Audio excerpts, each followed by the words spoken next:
Operation सिंदूर की जो सफलता है वो कितनी बड़ी रही है हमारे देश के लिए? देखो, मैं तो फौजी हूँ। अगर मैं बताऊँगा तो आप कहेंगे कि ये तो अपनी पढ़ाई कर रहा है, बट मैं रिटायर्ड हूँ, ठीक है। मैं और जैसे होता है ना, रिटायरमेंट के बाद में आदमी जो आज के लोग हैं उनके ऊपर पूरे होल पिक कर सकता है बड़े आराम के साथ। बट मैं आपको वो चीज़ बताऊँगा जो मैं पहले से बोलता रहा हूँ। सबसे पहली बात है, पहलगाम के बाद मैं इस फेवर में नहीं था कभी भी कि इतनी जल्दी कोई ऑपरेशन किया जाए उनके ऊपर, ठीक है। Indus water treaty policy decisions were more important rather than going for operation Sindoor. अगर आपने IWT का फैसला लिया है, और भी तरीके हैं उनको आइसोलेट करने के लिए, हमें उस रास्ते पे ही रहना था। ऑपरेशन सिंदूर मुझे लगता है एक पॉलिटिकल कंपल्शन हो गया था, pressure and just remember, media, social media, opposition एक देश को लड़ाई की हालत में ले आ सकता है। एक रेट्रिक पैदा होता है, ठीक है।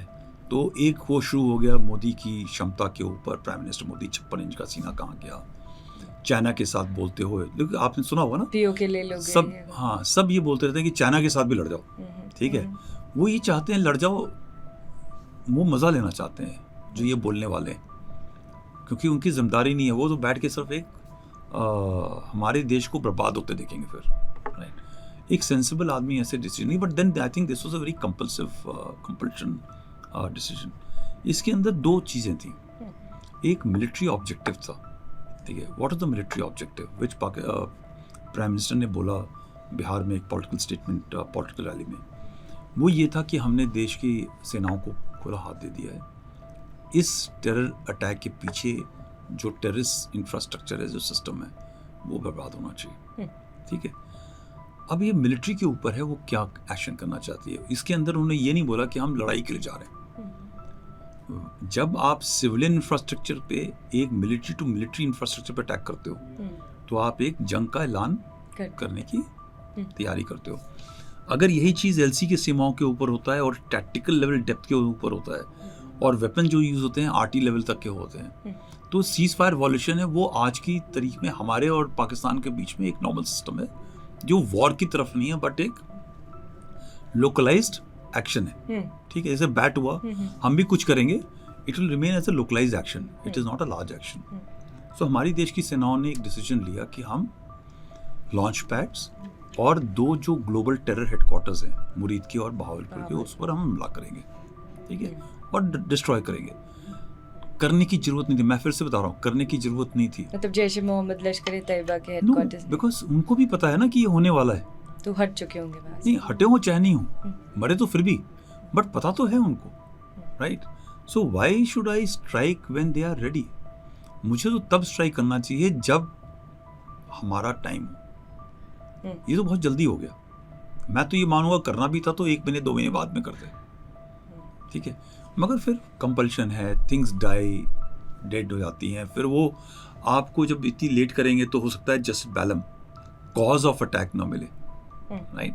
सो then it was done on 6th-7th night. आपका जो मिलिट्री ऑब्जेक्टिव था वो अचीव हो गया। पॉलिटिकल ऑब्जेक्टिव क्या था? देश को बदला चाहिए था, देश को बदला मिल गया, सारी दिन लोग खुश थे, राइट। तो I think that first day all objectives were achieved, ठीक है। Now come to the second, third day. Escalation control हाथ में रखना बहुत मुश्किल होता है, ठीक है। तो आपके देश की सेनाओं ने वो एस्केलेशन कंट्रोल रखा। अगले दिन प्रोवोकेशन आया, उसको रोका गया। तीसरे दिन आया, उसको रोका गया। चौथे दिन प्रोवोकेशन। फिर फाइनली जब उन्होंने एक वो मिसाइल फायर करी जो सिरसा के ऊपर गिरी, that was a major provocation. Delhi की तरफ फायर किया। 22 मिनट से 25 मिनट के बीच में किसी भी देश के अंदर 11 एयरफील्ड को दबाना और भी अलग अलग जगह पे अटैक करना, 22-25 मिनट। मैंने बहुत हिस्ट्री पढ़ी, वॉर फाइटिंग सिखाई है मैंने 2 साल आर्मी वॉर कॉलेज में। मुझे नहीं याद है ऐसा हुआ अचीव। एक उसके बाद में स्पाइडर वेब के अंदर अभी नॉट स्पाइडर वेब, क्या नाम है,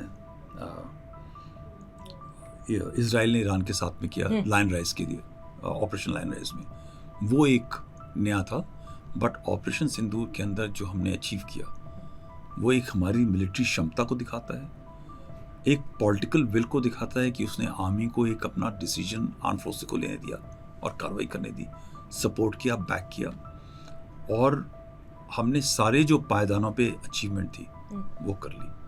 कोई भी देश एक 25 मिनट की इस मार के बाद में इतनी जल्दी अगर घुटने टेक देता है तो आपने कुछ तो अच्छा अचीव किया होगा।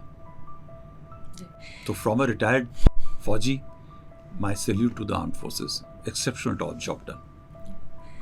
मगर ऑपोजिशन को हम देख रहे हैं कि लगातार कह रही है कि 5 विमान हमारे गिराए गए, पर उसके बारे में बात नहीं हो रही है, और आर्मी को जो है खुली छूट नहीं दी, जिसका जनरल उपेंद्र द्विवेदी ने खंडन भी किया है। तो इस वक्त जब बहुत ही नेशनल सिक्योरिटी और देश की बात हो, तो जब इस तरीके की ऑपोजिशन से बातें आती हैं तो मैं ना पॉलिटिकल स्टेटमेंट नहीं देता हूँ जल्दी, बट आज में बोला है तो मैं ज़्यादातर फौज में रहा, बट मैंने ये देखा कि हमारी ऑपोजिशन पार्टीज कभी भी क्या कहते हैं, एक रिस्पॉन्सिबल ऑपोजिशन पार्टी होती है। मैं आज की बात नहीं कर रहा हूँ, मैंने कभी भी नहीं देखा करते हुए। एक आध हमारे बहुत अच्छे लीडर हुए, वाजपेयी जैसे और सुषमा स्वराज जी जैसे, जिनके बातचीत करने का रवैया, एंगेजमेंट का रवैया पार्लियामेंट में बड़ा सभ्य रहा, बट मुझे नहीं याद है कि बहुत लोग ऐसे मिले, अनफॉर्चुनेट, राइट। मगर ऑपोजिशन का रोल है अपोज करना, ठीक है। वो मेरे ख्याल से वो उसको थोड़ा सा ज़्यादा समझदारी से लेते हैं। उनके ऊपर मैं कमेंट नहीं करना चाहूँगा, but I will only just लोगों को मैं बताना चाहूँगा कि जब दो देशों के बीच में लड़ाई होती है या मिलिट्री एंगेजमेंट होती है, सो ये भी नहीं बताना चाहिए कि हमने उनके किन किन ठिकानों को नुकसान पहुंचाया और किन हथियारों से पहुंचाया, राइट। तो हमारा एक सिस्टम होता है, एक सिचुएशन रिपोर्ट होती है जो जाती है। सिचुएशन रिपोर्ट के अंदर एक होता है जो क्लासिफाइड पोर्शन होता है, बहुत टॉप सीक्रेट पोर्शन होता है, सीक्रेट होता है। उसके अंदर हम ये नहीं बताते, वो छुपाते इसलिए हैं कि हमने ये हथियार लिया और इस हथियार से दुश्मन को, इस सिस्टम को बर्बाद किया। दुश्मन को मालूम करने दो कि किस हथियार का इस्तेमाल हुआ, राइट, पता चल जाएगा उसको, but he should work hard to gather that intelligence. मगर अगर हम ही लोगों को बताना पड़ता है पब्लिकली, अब जैसे चीफ ने बताया, एयर चीफ ने, कि हमने ग्राउंड से या S-400 का इस्तेमाल करके, आपने एक खबर जो पाकिस्तान को शायद पता थी मगर हमने पब्लिकली जब जाहिर कर दी तो उसको वो एफर्ट इंटेलिजेंस का कम हो जाता है। We should force the enemy to continue to work, कि कौन से सिस्टम से हमने इस्तेमाल किया जो उनके सिस्टम को भेद करके उनकी धरती के ऊपर उनके हथियारों को, उनके ठिकानों को हिट किया। वो भी एक टेक्नोलॉजी है ना उसके अंदर। आपने क्या सिस्टम से सप्रेस किया उनके एडी को, आपने कैसे अंदर गए और कैसे डिस्ट्रॉय किया, कौन सा हथियार इस्तेमाल किया, कहाँ से फायर हुआ, ये सब चीज़ें किसको चाहिए? इंटेलिजेंस के लिए दुश्मन को चाहिए। सेम हमारा क्या नुकसान हुआ उनको नहीं मालूम कि मैंने 10 मिसाइल दागे, कौन सी मिसाइल से ये चीज़ हिट हुई। मगर अगर आप ये बता देंगे फलानी जगह के ऊपर वो मिसाइल आई थी और वो अमृतसर के एयरफील्ड के बाहर गिरी थी, तो उसको ये मालूम चलेगा कि यार ये मेरे में गलती थी, मेरे हथियार में। इस तरीके से हमारे सिस्टम को फेल किया गया, ये सिस्टम थोड़ा सा शॉर्ट हो गया, तो आपने क्या बता दिया दुश्मन को कि हमारी टेक्निकल स्ट्रेंथ कहाँ पर है, हमारे सिस्टम की स्ट्रेंथ कहाँ पे है। तो नेक्स्ट टाइम जब वो लड़ाई पे आएगा तो वो इन सब फ्लॉज को, इन सब कमियों को पूरा करके आपके ऊपर आएगा। तो ये बताने की कैसे ज़रूरत पड़ी क्या लोगों के लिए, या उस वक्त तो अमेरिका में मौजूद थे कि उन्होंने बताया कि 5 विमानों को हमने क्षतिग्रस्त किया है S-400 से, जिसमें F-16 फाइटर जेट भी शामिल थे। तो क्या दिव्या, आप जब दो लोग आपस में लड़ाई करते हैं, एक 6 फीट का हो और एक 5 फीट का हो, तो क्या 5 फीट वाला जब पंच मारेगा तो 6 फीट वाले को एक भी नहीं लगेगा? ठीक, कुछ तो क्षति होगी। ठीक है, क्या क्षति हुई है मैं इसके ऊपर नहीं जाना चाहता। ठीक है, दुश्मन के ऊपर क्या क्षति हुई है मैं भी वो नहीं चाहता। देश को क्या चाहिए था? पहलगाम का बदला। आप उसका जवाब दीजिए, क्या आपको वो बदला मिला? टेरर कैंप्स और मुरीदकी और बहावलपुर में हिट करके, हाँ बोलो, यस और नो। पहलगाम के अटैक के बाद में बदला मतलब मुझे लगता है कि वो बेस्ट अप्रोच थी और हाँ। हमें वॉर की तरफ नहीं नहीं जाना जाना चाहिए। आपको बदला बिल्कुल। नहीं मतलब पनिशमेंट दे दी ना आपने। देश क्या चाहता था? हाँ, देश मतलब चाहता था ऑपरेशन punishment। महादेव की बात तो लग रहा है कि हाँ दे दी मतलब। हाँ, ये देखो वो कि महादेव तो छोटी सी बात होगी ना। महादेव पर वो तो 97 डेज जो है हमने मतलब नहीं, दिव्या, आप जिसने गोली मारी, जो एक 500 रुपए का एक होता है ना एसएसएन होता है, जिसको आप 500 रुपए देते हो या 10,000 रुपए देते हो, जाओ उसको गोली मार दो, उसको तो आप हैंग कर देते हो, ठीक है। उसके पीछे वाला तो आप किसको चाहोगे हिट करना? उसको चाहोगे कि इसको चाहोगे? पीछे वाले। मगर जो सोच जब छोटी हो जाती है ना हमारे देश की छूट ऐसी है कि नहीं वो भी होना चाहिए, वो कर दिया। अगर फर्स्ट करो महादेव वाले बंदे बच गए होते तो क्या आपने पहलगाम का बदला लिया कि नहीं लिया? पहलगाम का बदला हमने तब ले लिया जब हमने बहावलपुर मुरीद के सारे लॉन्च पैड्स मारे, उनके 100 से ऊपर टेररिस्ट मारे, उनकी लीडरशिप की हत्या की गई। एक भय उनके दिमाग में बैठ गया कि अब हम बहावलपुर हेडक्वार्टर पे जाएंगे तो हमारा क्या होगा। छुपने की जगह भय, ये कई चीज़ों के ऊपर आपने वो चीज़ अचीव करी। अब बताओ हुआ कि नहीं हुआ अचीव? बिल्कुल हुआ ना। सो आपने जब वो अचीव कर लिया तो ये सब बताने की क्या जरूरत है कि मैंने कितने जहाज उड़ाए, मैंने कितने मिसाइलें दागी। आप एक आदमी कहेगा कि नहीं अगर आपने एक मिसाइल दाग करके ये हासिल करना था, आपने 4 क्यों दागी? Why have you wasted natural क्या कहते हैं expensive resource of a country? You should look at what objective you wanted to achieve. वो मिल गया, चलिए आपको उससे ज़्यादा दे दिया बिकॉज पाकिस्तान मिसबिहेव्ड। आपको 11 airfields were destroyed, so many other infrastructures were destroyed. Pakistan का देश जो है कि उसकी लीडरशिप की आपने वो इमेजेस देखे होंगे ना वीडियो में बात करते हुए, घबराए हुए लोग घुटने टेक दिए। और क्या चाहिए आपको? Why are you wanting to know कि आपको कहाँ कहाँ खरोच आई? मेरा ऐसा मानना है, मतलब मैं पूरी तरीके से गलत हो सकती हूँ, मुझे लगता है कि जो पब्लिक है उसमें एक अलग तरीके का सेंटिमेंट है। वो तो इससे भी खुश नहीं थी कि इन्होंने इतने ठिकाने, वो चाहते हैं कि जंग हो, हम ये कर देते। तो मुझे लगता है कि कहीं ना कहीं उनको एक सैनिटी पहुंचाने के लिए या नहीं, बट उनको ये क्यों बताने की जरूरत है? ऑपोजिशन पार्टी को ये क्यों जानना चाहते हैं कि आप बताओ कि हमारे कितने जहाज गिरे? क्या जरूरत है?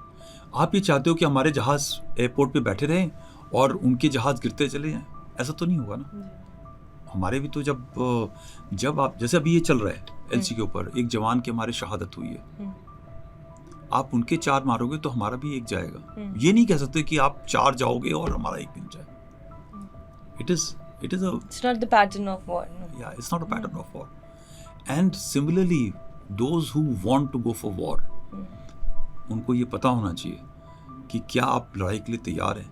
जो देश की सेना से कितने जहाज गिरे का हिसाब मांग रहा है, एक्चुअली क्या वो लड़ाई जाने के लिए तैयार है? बिल्कुल भी नहीं। Period. I rest my case. So that is how political parties, you want to attack the government. आपने प्राइम मिनिस्टर मोदी को अटैक करना है, आप अटैक करो। There are so many other systems, but please don't attack the armed forces, because armed forces ये वही रहेंगे। Government change हो जाएगी, प्राइम मिनिस्टर चेंज होंगे, होम मिनिस्टर चेंज होंगे, मिनिस्टर ऑफ डिफेंस चेंज होंगे, ब्यूरोक्रेसी चेंज होगी, जनरल्स चेंज हो जाएंगे, सोल्जर्स चेंज हो जाएंगे, रिटायर होंगे। बट ये जो एक इंस्टीट्यूशन है, जब आप इंस्टीट्यूशन पे शक करने लगते हो और आपसे सवाल जवाब करने लगते हो, you must ask those questions जहाँ पे जरूरत है। There are committees, they must ask questions. Okay. Was it efficient or not efficient? But it cannot be on the streets or a public platform. Well said.